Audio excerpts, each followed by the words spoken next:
You're listening to Good Morning Gwinnett, a division of ABK Media Group, hosted by Audrey Bell Kearney, sharing stories about people and places around beautiful Gwinnett County every day at 9 a.m. Southern living at its best.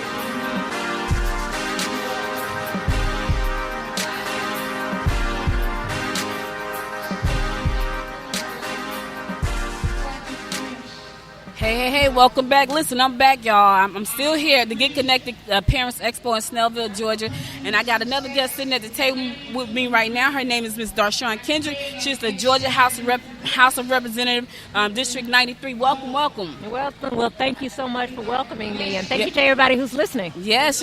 Listen, Dar'Shun is she's a firecracker here in Gwinnett County. She's the author of the testicular bill, but I'm not going to get to that just yet because I want her to tell you about that. But when that bill first came out, I was like throwing up my hands like, yes, it's a great bill.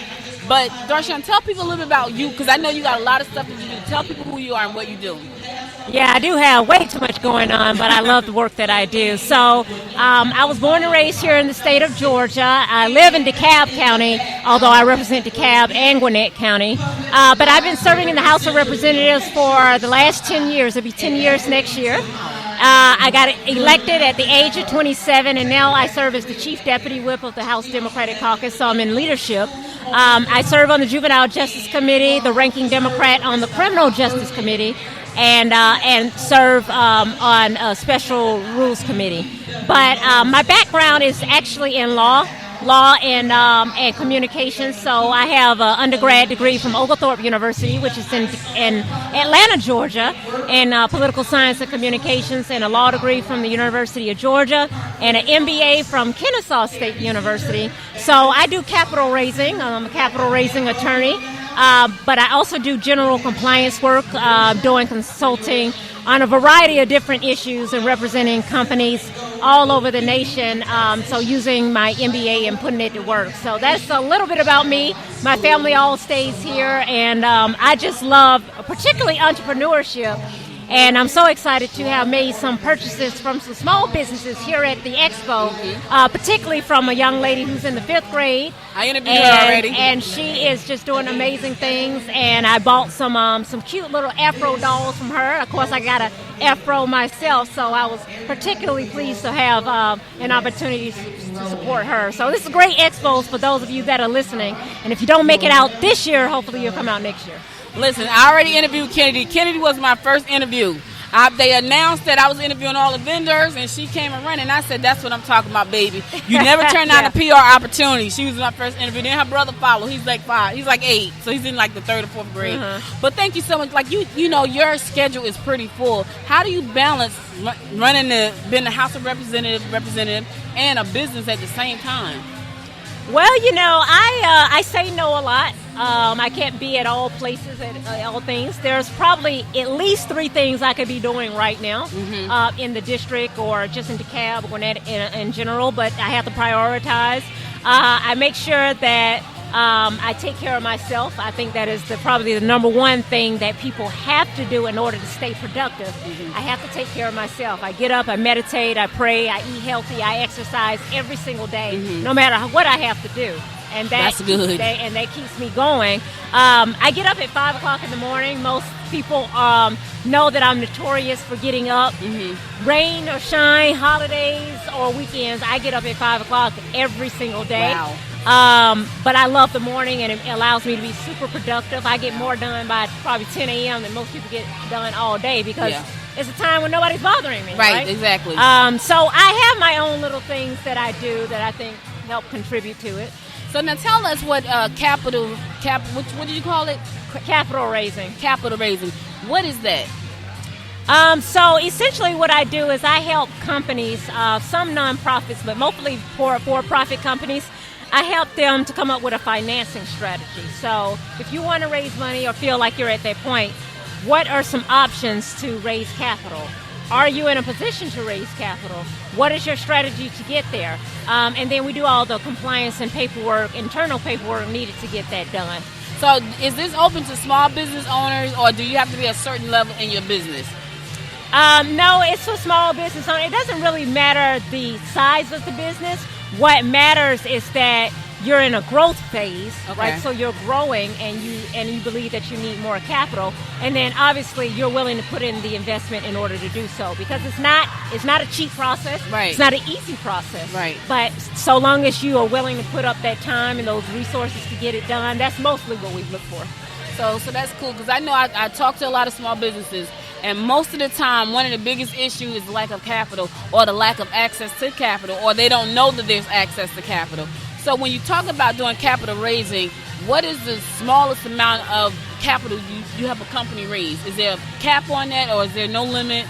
I mean, there's no limit in the amount that you can raise in general, but I tell people, my fees as they are, there's no point in you trying to only raise $50,000 because half of that is going to be my fees. So so it doesn't make sense. Right. But it doesn't mean that you can't raise that amount. Right. It just means that, particularly for the work that I do, it doesn't make sense for you to raise anything lower than $50,000. Right. And there are organizations like ACE out there right now that help small business owners. As a matter of fact, I was just reading an article about Skylar Security, and I met Janine at an event, and she was able to get $35,000 from ACE, which is located in Norcross. So if you're looking to raise capital and you can't afford Dar'Shun right now, we're going to say right now, you may want to take a look at ACE. Now, I know that that's your business side. Let's talk about the political side and how the two go together. Yeah, so I'm lucky enough to be able to do the work that I love, both for my part-time gig, which is in the legislature, and for my full-time job. So I'm very, very lucky that I get to propose legislation and work on initiatives that center around business development, economic development. I started the first House Caucus dedicated to technology, innovation, and entrepreneurship. It's called the TIE Caucus. We've had about 3 or 4 meetings, but it's free and open to the public. We meet Tuesdays, the 4th Tuesdays of each month, and we bring in different speakers to talk about entrepreneurship and policy and how they relate. And then if you're an actual paid member, we go to different sites and have high-level meetings with people about the technology and entrepreneurship ecosystem. So, for example, last Tuesday, we had a tour of ATDC, which is Georgia Tech's incubator, and we actually had several VPs that come and talk to us about the work they're doing.